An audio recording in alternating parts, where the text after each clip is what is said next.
Hello বন্ধুরা, globe Bangla YouTube চ্যানেলে আপনাদের স্বাগত জানাচ্ছি।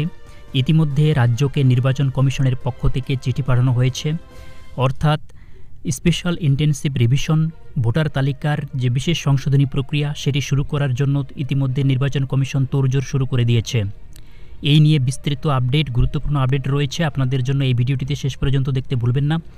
নতুন দর্শক হয়ে থাকলে ভিডিওটি অবশ্যই লাইক করবেন, শেয়ার করবেন এবং চ্যানেলটিকে সাবস্ক্রাইব করতে ভুলবেন না। বন্ধুরা, 2026 বিধানসভা নির্বাচনকে সামনে রেখেই পশ্চিমবঙ্গে ফের শুরু হচ্ছে ভোটার তালিকার বিশেষ নিবিড় সমীক্ষা বা এসআইআর। বিহারে এই প্রক্রিয়া সম্পন্ন হওয়ার পর এবার রাজ্যের প্রতিটি বুথে নিখুঁতভাবে ভোটার তালিকা খতিয়ে দেখার কাজে নামছে নির্বাচন কমিশন।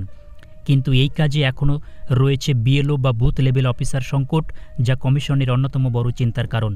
কমিশনের তরফে দেশের সমস্ত রাজ্য এবং কেন্দ্রশাসিত অঞ্চলগুলোর মুখ্য নির্বাচনী আধিকারিকদেরও কাছে ইতিমধ্যে পাঠানো হয়েছে জরুরি চিঠি।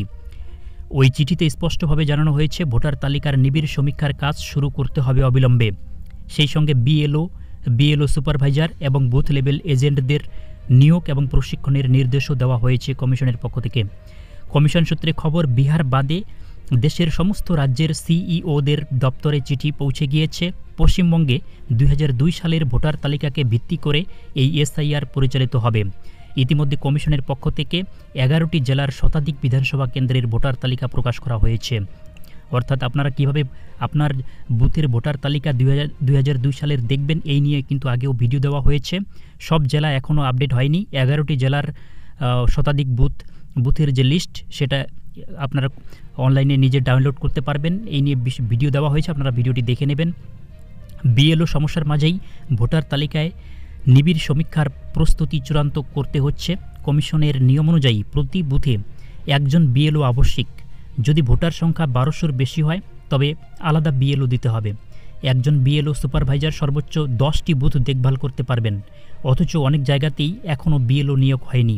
কোথাও শূন্যপদ বছরের পর বছর পড়ে আছে।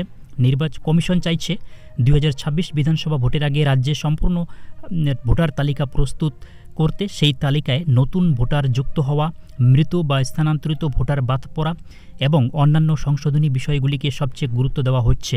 এসআইআর-এর মূল লক্ষ্যই হল একটি পরিষ্কার এবং নির্ভুল ভোটার তালিকা তৈরি করা। কমিশন জানাচ্ছে, বিএলও এবং বিএলএদের প্রশিক্ষণ ছাড়াও সমস্ত রাজনৈতিক দলগুলিকে নিজেদের বিএলএ নিয়োগের বিষয়েও স্পষ্টভাবে জানাতে বলা হয়েছে। যদি কোনো রাজনৈতিক দলের তরফে বিএলএ না থাকে তবে নতুনভাবে নিয়োগের পরামর্শ দেওয়া হয়েছে, কারণ এই মাঠ পর্যায়ের প্রতিনিধিরাই ভোটার তালিকা যাচাইয়ের গুরুত্বপূর্ণ ভূমিকা নেবেন। একই সঙ্গে কমিশন ইআরও ইলেকশন রিটার্নিং অফিসারের শূন্যপদ পূরণ ও প্রশিক্ষণের কাজেও তৎপরতা চাইছে, কারণ 2026 সালের নির্বাচনের নির্ভুল প্রস্তুতি এখন থেকেই শুরু করতে চায় তারা। কমিশন সূত্রে আরও জানা গিয়েছে, সুপ্রিম কোর্টে বিহারের এসআইআর-এর বৈধতা নিয়ে আলোচনা চলছে। সেই মামলার শুনানি 12ই আগস্ট, কিন্তু তাতে পশ্চিমবঙ্গ সহ অন্যান্য রাজ্যে সমীক্ষার প্রস্তুতিতে কোনো বাধা আসবে না বলেই জানাচ্ছে কমিশনের এক আধিকারিক। এই পরিস্থিতিতে রাজ্য নির্বাচন কমিশনের উপর বাড়ছে দায়িত্ব, কারণ একদিকে বিএলও সংকট, অন্যদিকে 2026 বিধানসভা নির্বাচনের ঘনঘটা। এই দুইয়ের মাঝে নির্ভুল সমীক্ষা চালানো এক বড় চ্যালেঞ্জ হয়ে দাঁড়িয়েছে। নির্বাচন কমিশনের তরফে স্পষ্ট বার্তা, সব তথ্য দ্রুত জমা দিতে হবে এবং নিখুঁত প্রস্তুতি